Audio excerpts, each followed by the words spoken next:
ప్రత్యేక హోదా తెస్తాను, ఉద్యోగాల విప్లవం సృష్టిస్తా అని చెప్పి జగన్మోహన్ రెడ్డి గారు చెప్పారు. నాకు మొత్తం ఎంపీలను ఇవ్వండి, బీజేపీ మెడలు వంచి నేను మీకు ప్రత్యేక హోదా తెస్తాను అన్నారు. కానీ నరేంద్ర మోడీ గారి పాద ప్రదక్షిణలు చేస్తూ ఆయన కేసులు కొట్టేయించుకోవడానికి లేదా ఆయన అరెస్ట్ చేయకుండా ఉండడానికి ఆయన బీజేపీ వాళ్ళతో లాలూచి పడుతూ రాష్ట్రాన్ని నాశనం చేశారు. ప్రత్యేక హోదా ఓకే, 5 సంవత్సరాల క్రితం ఏం చెప్పారు ఎలక్షన్ల ముందు జగన్మోహన్ రెడ్డి గారు కానీ లేకపోతే మన వినుకొండ మండల ఎమ్మెల్యే ఏం చెప్పారు? ఒక్కసారైనా దాని గురించి 25కి 25 ఎంపీలను తీసుకొస్తే ప్రత్యేక హోదా మీ కాళ్ళ ముందు ఉంచుతా ఉన్నారు, ఏమన్నా తీసుకొచ్చి చెప్పారా? ఎంతవరకు లేదు కదా ప్రత్యేక హోదా. ఇప్పుడు ఎలక్షన్లు వచ్చినాయి కాబట్టి ప్రతి మాట ప్రతిదీ కూడాను ముందుకు తీసుకొస్తున్నారు. ఏంటంటే కేవలం ప్రజల్ని మభ్యపెట్టి ఓట్లు వేయించుకుందాము, ఆ తర్వాత మన ఇష్టం వచ్చినట్టు మనం సంపాదించుకుందాము అనే రీతిలోనే ఉన్నారు. జగన్ గారు చెప్పారండి, ఉద్యోగాలు తెస్తానని చెప్పారు. ప్రతి సంవత్సరం జాబ్ క్యాలెండర్ రిలీజ్ చేస్తామని చెప్పారు. ఒక్క సంవత్సరం అయినా సరే జాబ్ క్యాలెండర్ రిలీజ్ చేసింది లేదు.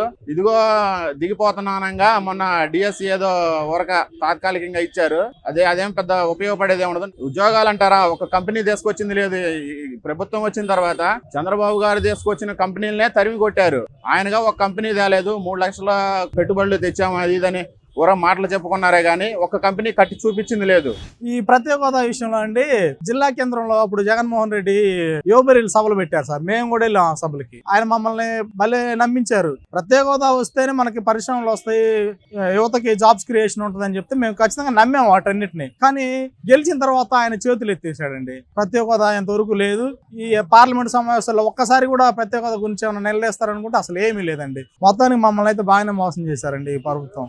లేదండి, వాలంటీర్ జాబులు ఇచ్చాడు అతను, మంచిగా వాలంటీర్ జాబులు తీసుకుని ఉంటారు. ఎక్కడండి అసలుకి ఉద్యోగ అవకాశాలు ఎలా వస్తాయండి? ఏదైనా ఇన్ఫ్రాస్ట్రక్చర్ క్రియేట్ అయితే ఉద్యోగ అవకాశాలు వస్తాయండి. ఫర్ ఎగ్జాంపుల్ ఇప్పుడు అమరావతి రాజధాని అన్నారు, అమరావతి రాజధాని తీసేసిన ఎలా వస్తాయి ఉద్యోగ అవకాశాలు? గోల్డ్మెన్ సాచ్ ఉందండి, ఒక కంపెనీ వచ్చింది ఆర్గనైజేషన్, ఆ కంపెనీ వచ్చి అక్కడ ఇన్వెస్ట్మెంట్ స్టార్ట్ చేశారు. సో అట్లీస్ట్ మినిమం 3000 మందికి ఎంప్లాయీస్ కి అక్కడ కంపల్సరీగా ఉపాధి కల్పిస్తున్నారు. సో అక్కడ ఉండే వాళ్ళకి యూజ్ అవుతుంది. నీకు ఏమీ లేకుండా ఉద్యోగ అవకాశాలు అంటే ఎలా వస్తాయి? అందరికీ గవర్నమెంట్ జాబ్ రావాలంటే రాదు గవర్నమెంట్ జాబ్.